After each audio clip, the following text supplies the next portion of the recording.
দবকাত সাংসদ ৰকিবুল হুছেইনৰ বিৰুদ্ধে এজাহাৰ দাখিল। হোজাই জিলাৰ মুৰাজহাৰ থানাত এজাহাৰ দাখিল বিজেপি নেতা বিল্লাল উদ্দিনৰ। সাংসদগৰাকীৰ বিৰুদ্ধে বিজেপিৰ সংখ্যালঘু লোকক লৈ তুলুঙা মন্তব্য কৰাৰ অভিযোগ।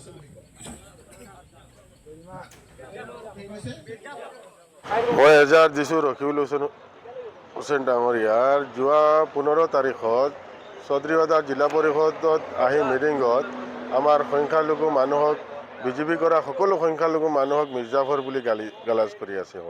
আমাক মিৰ্জাফৰৰ লগত তুলনা কৰি আছে। গতিকে সিহঁতৰ নামত আমি এখন মুৰাজাৰ থানাত এখন এজাহাৰ দাখিল কৰিছোঁ আজি।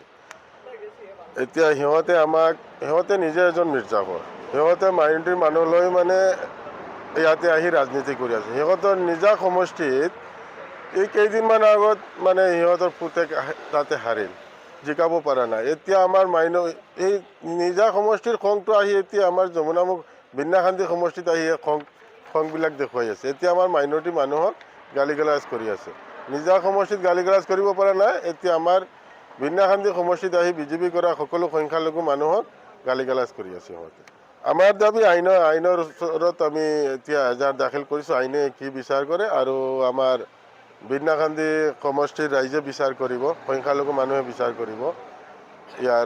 ইয়াৰ উপহাৰ দিব এতিয়া পঞ্চায়ত ইলেকশ্যনত।